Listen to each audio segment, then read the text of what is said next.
इतके दिवस कुठे होतास? मागच्या वेळेस दिसला नाहीस. थोडं काम होतं मॅडम. पण होती कशाला शाळेत आज? घरी होती तीच बरी होती. तुला काय होतंय? असं तसं तो कुठे देवा लावला शाळेत. तुला कधी शाळेत आला भगवान होय. मॅडम त्यांचं जाऊ द्या, या झाडाचं काय करायचं ते बघा. अरे वा, तुम्ही सर्वांनी झाडे आणलीत का? बरं चला मग आपण खडा खांदू आणि एक एक झाड लावत्यात.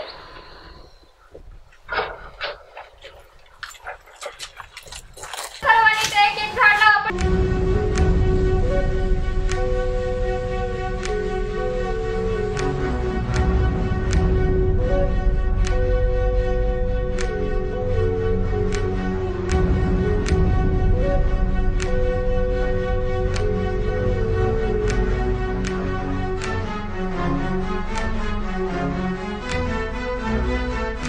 जरा जास्त खांदा तेव्हा झाडे टिकतील.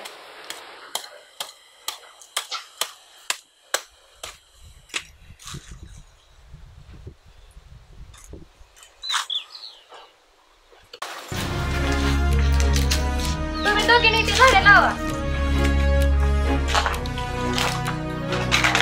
लावी तर तू.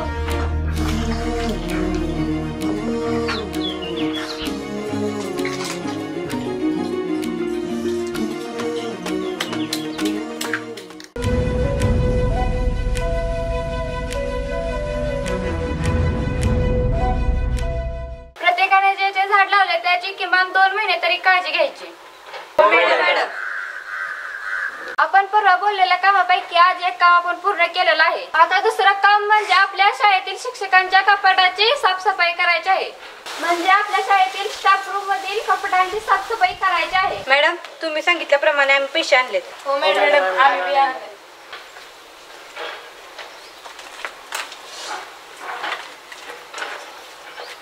अरे तुला कसं माहित शाळेच्या कामासाठी पैसे जमा करायचे आहेत ते? मला याने सांगितलं. सगळ्यांनी पैसे दिले पण तुमचे दोघांचे? हा मॅडम, तुम्हाला परवा दिवशी सांगितलेलं यांची परिस्थिती नाही तशी. ठीक आहे, तुम्ही नंतर शाळेच्या कामासाठी या मुलांना मदत करा. पहिल्यांदा हे पैसे मी मुख्याध्यापकांकडे जमा करते, तेच आपल्याला खर्च साहित्य आणून देते. लागा कामाला.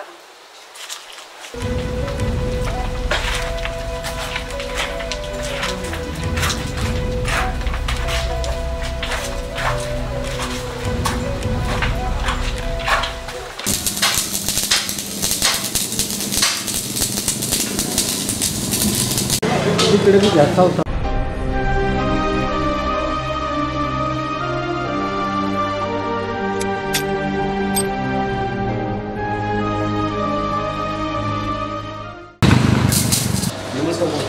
नमस्कार. केव्हा सामान तुम्हाला माहिती सांगा मला. नाही राव, माहिती असलं तर काय, माहिती असतं तर सांगितलं असतं ना.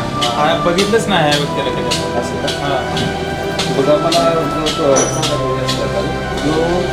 6 वर्ष झाले घरातून बाहेर आले. 6 वर्ष यात्रा गावात सगळं सगळं झालेलं आहे. दारू देण्यासाठी असं केलेलं आहे. नाही राव. नाही का?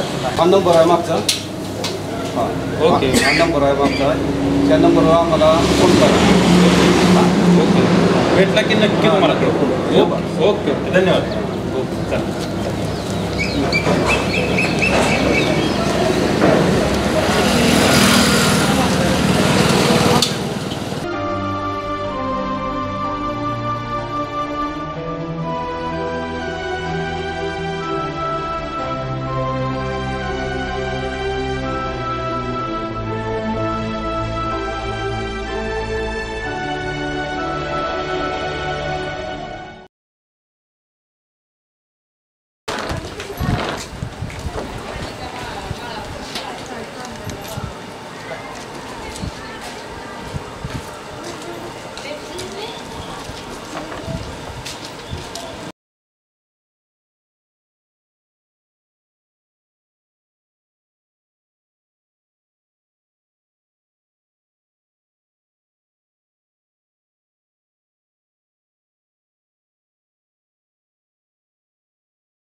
बोला काय तुमच्या अडी अडचणी असतील काय असेल आपलं मला विचारले सांगा तुमचं काय अडी अडचण असले तर सांगा. हो महाराज काय सांगायचं एक तर 100-150 किलोमीटरवरून चालून आलो खटाळलोय. बर अहो आमचा दोस्त बायका पोरं सोडून गेलाय दारूच्या नशेत. गेली 7-8 वर्ष झाली हुडकून पार पिकळून गेलो या दोघं बी. शेवटी आता कटळून म्हणलं खंडेरायाचं दर्शन घेऊ त्यांना साकडं घालू आणि आपलं त्यांच्या कृपेने आला तर चांगलंच आहे आणि त्याच्या कृपेने येईल सुद्धा. बायका पोरात त्याचा प्रपंच बी सुखी समाधानी होईल ही त्यांच्या चरणी आपली प्रार्थना करू. आणि आता येतो येळकोट जय मल्हार. फोटो दाखव त्यांचा दाखवा बघा फोटो कुठं गावला दिसला तरी कळवा. येळकोट जय मल्हार. येळकोट जय मल्हार. सदानंदाचा सदानंदाचा मल्हारी भाषा कंठात प्रतीच्या राजा कैलासपती बाबा असू द्या काय त्यांची इच्छा मनोकामना त्यांचा मित्र परत माघारी यावा तुमच्या आशीर्वादाने तुमच्या कृपेने त्याचं सुरळीत परत त्याचा घर परिवार संसार सुरळीत चालावा तुमच्या आशीर्वादाने तुमच्या कृपेने मल्हारी भाषा वहिनी सुमा वहिनी या केव्हा तुका बा. अहो चला की ते रामभाऊकडे जायचंय ना. अहो तुका बा शेत मालकानं उशिराने कामात नाही सोडलं बघा आणि स्वयंपाक पाणी पण झालं नाही अजून आणि पोरगीला इकलेलं ठेवून कुठं जायचं हा. आणि आता ये मी नाही आली तर नाही बाई चालायचं हा.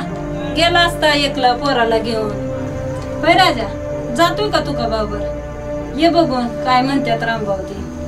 होय गेलो असतो पण तू वाचते तर लय बरं झालं. अरे मला स्वयंपाक पाणी करायचंय दादा. अहो तसं नाही सोमा वहिनी डोळ्याच्या आणि कानाच्या मध्ये 4 बोटाचा फरक असतो. स्वतः तुम्ही आला असता म्हणजे तुम्ही स्वतःच्या डोळ्यानं कानानं ऐकलं असतं. तुम्हीच चला माया लेकरं पोरगी थांबत लगेच माघारी या. बर चला येऊ लगेच जाऊ. चल राजा बागे येतो का आम्ही लगेच दार लावून बसतावर तू आता.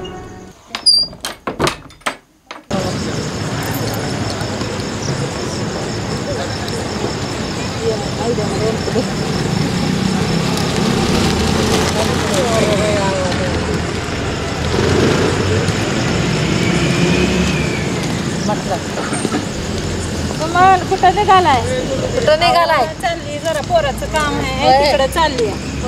हो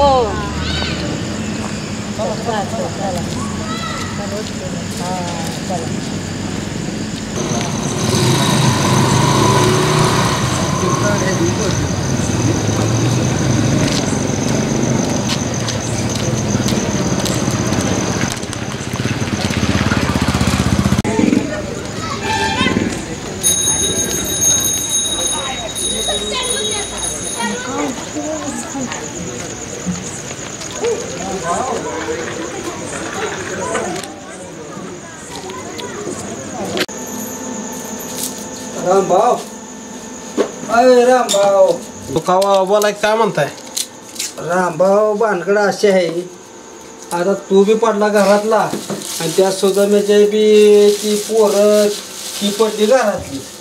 आता तुला ही धावपळ तुझ्या हॉटेलात कामाची धावपळ होती ना तुला बी गरज आहे पोराचा कामाची तर ती काय ती घेऊन आलो या. ती पोरगा तुला म्हणलेलं माग ती काय घेऊ तुझा माझा पोरगा. रामभाऊ मी काय म्हणतोय तुला बी हॉटेलात पळापळ होती धावपळ होती तुला बी काम आहे तर त्यासाठी आपलं ही पोरगा आणलं सुदाम्याचं. तर तुम्ही सुमा वहिनी मी काय सांगतोय ते ऐका. रामभाऊ लक्ष द्या तुम्ही आपलं ही आपलं कसं असेल तसं त्याचं कामाला आपलं ठेवू तुझ्यात आणि काय असेल ती त्याचा शाळेचा खर्च बिर्च भागव आणि पण त्याला ठेवू कामाला. सोमा वहिनी बघा तुम्हाला पटतंय का कसं नाही तर आपलं तुमचं तुम्ही बघा डोळ्या देखत आपलं माझ्या झालेलं बरं ठरलेलं. होय की रामभाऊ घ्या आता समजून एकमेकाला आणि घे ती पोट ठेवून कामाला. होय रे पोरा जमल का तुला हाटल्यातलं काम तो पैशाचं धुवायचं. होय भाऊ करीन की मला पण उद्याची तयारी करायची, काही काम चालूच आहे. होय ग, ठेवायचं कामाला पोराला. ठेवा की मग, आता आले तर मग घ्या ठेवून. तुमची पण वाढाताण होती ना, तेवढीच तुम्हाला पण मदत होईल. घ्या ठेवून त्याला कामाला. होय ग, आपल्या पोराला दात आले त्याला काम करू वाटत नाही. काय काय सांगू तुला, परवा दिवशी काय केलं त्यानं, कांदा चिरायला लावला, अशी सुरू घेतली ना, असा फेकून गेला निघून.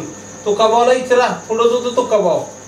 आपल्या पोराला ते दात, हाई गरीबात पोर करल बिन खाईल पण. सुमवली रामभाऊ म्हणतोय ती बरोबर आहे. हो हाय की बरोबर, चालतंय की. करू दे त्याला सकाळ संध्याकाळ काम, मी त्याचा शाळेचा खर्च भरीन. तर का वहिनी, माग पुढं जर त्याला काम यायला लागलं का नाही तर आम्ही आधार देऊ त्याला. होय का निर्मा, बरोबर आहे का? तर उद्या सकाळ जातील का आठवड्यात कामाला? मग होय जातो की. रामभाऊ 10 वाजले ते जात होता, सकाळी येईल. होय पोरा, सकाळ जा बरं का आठवड्यात कामाला. असं काय चहा ठेवते. लोक आता हॉटेलात त्या प्याला येईल.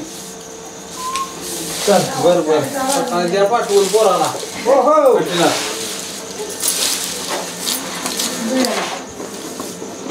बर चला, उठा आता, 10 वाजले गे.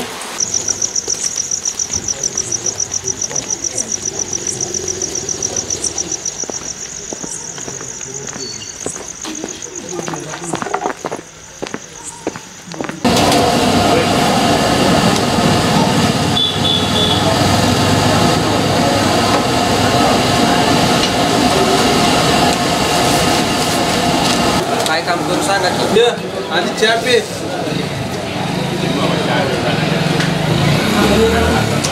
सांग तू, तुला काय काम करायचं? मग काय काय म्हणली? काय म्हणते हॉटेल मालक काम सांगतील तसं आहे. चल आतमध्ये बसून बोलूया, चल. बरं का, ज्या गिरायकानं काय काय मागितले, भजी, चहा, वडापाव, सगळं लक्षात ठेवायचं. मला सांगायचं येऊन काय काय दिलंय, काय काय नाही ते. जमल ना तुला? बर भाऊ चालतंय की. हा बघ आजा, आजपासून स्वतःची ओळख स्वतः निर्माण करायची.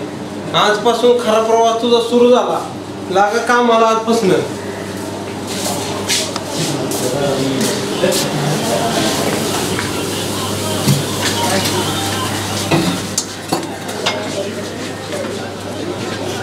रामभाऊ बेदी आजा, बिर्याणी गिराय काढले, कांदा मिरची पण दे, पाणी बघ टेबलावर आहे का?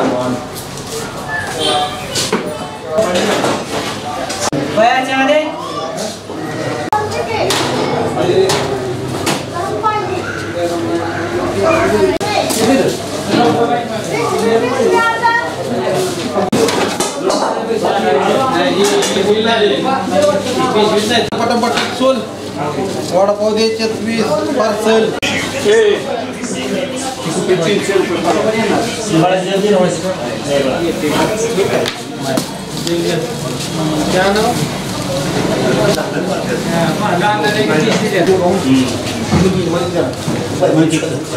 आजा हे का असं कर.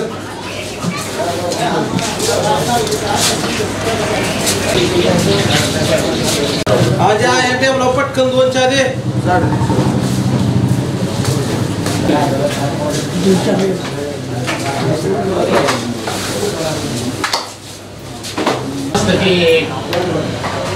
नंदा हॉटेलला थोडं पाणी आण.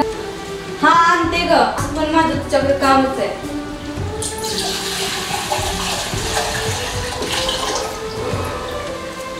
मम्मा कशासाठी पाहिजे पाणी? आंबे साफ करण्यासाठी. अगं मम्मा, मला पैसे पाहिजेत. मला पैसे नाहीत खर्चायला. 2 दिवसापूर्वी तुला 1000 दिलेत ना? अगं मम्मा, त्यातला 1 रुपया माझ्याकडे नाही. शाळेत जमा केलेत. कशासाठी? आमच्या मॅडमांनी काही विद्यार्थ्यांना एकत्र करून शाळेला मदत करायची म्हणून प्रत्येक विद्यार्थ्याकडून 1000 रुपये जमा करायला सांगितले. मुलांच्या पैशाने शाळेला अशी काय मदत होणार आहे? त्यांचं म्हणणं असं आहे, महाराष्ट्र शाळेत 3-4 गावातून मुलं शिकायला येतात. काही पालक मदत करतात आणि काही पालक मदत करत नाही. म्हणून देशमुख मॅडम म्हणाल्या, आपल्या शाळेतल्या वरांड्यामध्ये कसलंच लिखाण नाही, सुविचार नाही आणि त्यात नकाशे पण नाही. आणि तेवढंच नाही तर शाळेला मोठं नाव सुद्धा नाही. म्हणून काही मुलांच्या माध्यमातून पैसे जमा करून शाळेच्या सजावटीचे काम पूर्ण करायचे आहे. ह्या वर्षी शाळेसाठी देखभाल भरसाठी शासनाकडून पैसे आले असतील की? आता ते मला कसं माहित, ते पप्पालाच माहित असेल. थांब पप्पाला बोलवते. पप्पा, ओ पप्पा. हा बेटा, आलो 2 मिनिटं थांब.